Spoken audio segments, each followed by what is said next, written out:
everybody, Average Vintage Collector here, coming to you with another episode. Today I want to try and showcase my 1952 Redman tobacco cards.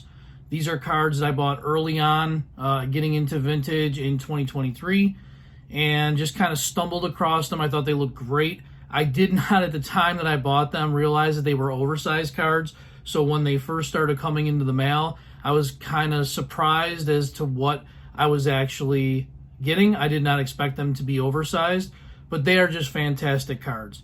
I won't lie, I will say part of me was drawn to them because back when I was younger, I was a Redman tobacco chewer. So once I saw that there were cards associated with the actual tobacco, I was kind of naturally drawn toward it. With that being said, what a great set 1952 is. And it has some great players in it. There's definitely some cards in it that I think are well beyond my means of collecting, but I really did enjoy collecting the ones that I was able to get. The Willie Mays from that set is probably way out of my reach. I'm not looking to collect the whole set anyway, but they are really great cards. I love the look of them, the artwork on them, and I was able to get these to be the beginning kind of my vintage collection.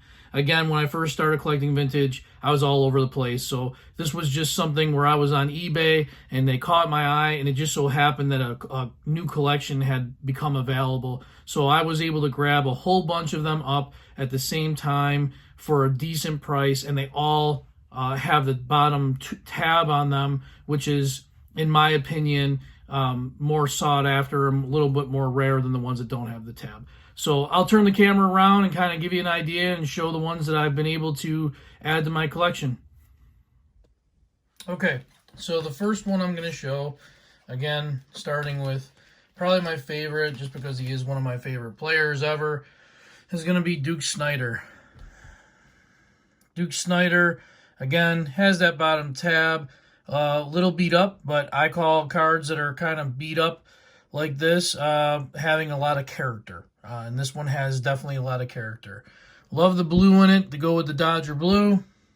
Here's the back for you. Pretty clean back. A little bit of ripple in the corner. But again, I'm okay with that. These were cards that I didn't expect to have in my collection, and I really enjoy having them. I am doing a Duke Snider player run. This is not going to be part of that player run, but I'm happy to have any addition to my Duke Snider collection. So there is Duke. Kind of going hand in hand with Duke. Again, another player run that I am attempting to do, even though I officially do not have any cards towards his player run just yet, is going to be Pee Wee Reese. I was able to pick this up in that same lot where Duke Snider was available. Again, bottom tab intact. Back is pretty clean. A couple stains on it, but that's okay. Again, beautiful cards. I love the artwork. Pee Wee Reese, probably known for one of the most iconic cards around, with one of his early Bowman cards, but just a great player. Was definitely someone that was important in Jackie Robinson's career and his transition to the team. So very happy to have this card in my collection as my only Pee Wee Reese that I own currently. Next card. Next card is going to be Wes Westrum. Wes Westrum's two-time All-Star. Played for the Giants. This one has a little bit of a different background color. I'd say that's orange. It goes nice with the Giants colors anyway. Wes Westrum, not really known for too much offensively, but I believe defensively one of the better catchers in the league. So there's Wes Westrum. Next one is going to be Minnie Minoso, White Sox legend. I love this one because it has the picture of the stadium in the background, the grandstands in the background. I really like the artwork in this one much better. I wish they all kind of had that background of the stadium in them. I just enjoy those cards better. Even in other sets, anything with part of an old school stadium in it, I really enjoy having those cards. For a while, I considered having those the only cards that I collected. Didn't really matter about the player. That thought process didn't really last too long. But I still really do enjoy that. It's almost like a bonus of having that in a card, in my opinion, the background. Next card I'm going to show is going to be Ewell Blackwell. Ewell Blackwell, known for his time with the Cincinnati Reds. He actually is a 6-time All-Star. He played 1 season and then lost 4 seasons due to military service.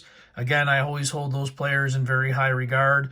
Anyone that has served in our country, I hold them to the utmost respect. I definitely respect our military and our law enforcement and all those other things. So this guy stepped away from baseball early in his career, bounced back, and was able to be a 6-time All-Star.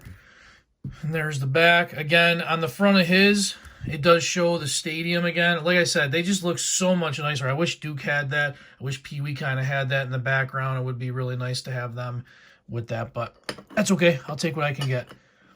And the last one that I'm going to show is going to be Gil McDougald. Gil McDougald was also a 6-time All-Star, but Gil McDougald won 5 World Series, which is just crazy. 6-time All-Star, 5 World Series. These cards that I got, again, I love the background. You can see the crease here. I'm thinking whoever maybe had it, maybe folded it to stand it up. I'm not really sure. It's just a guess, but that's kind of what that crease looks like. I really like this card. Grandstands in the background. These cards, for the most part, were all pretty inexpensive. The one that I paid the most for was Duke Snider, and I was willing to do that because I'm just a big Duke Snider fan, and you don't really see these cards very often, especially with the tabs on it. So I did pay a little bit more for that. I paid a little bit more for Pee Wee, but all the others, I think I paid $20 for the Mini Minoso, and then Western, McDougald, and Blackwell all together, I paid about $15 for total for all 3 of them. So not bad for that kind of talent. Maybe Wes Westrum's maybe the lowest talent-wise in that, or maybe the least popular. I could be. If I'm wrong, someone please correct me in that, but this is a good score for me. I really enjoy having these. I'm not looking to obtain the whole set. I will get them if I run across them with the tab, but I'm not really actively looking for them. If it's something I stumble across, it'll be something that I will definitely consider adding. So thank you guys very much for watching. Again, I'm an average guy collecting average cards, showing average cards. I appreciate you watching. Please remember to hit subscribe, share this video to anyone that you think would be interested. We'll catch you next time. Stay tuned for more.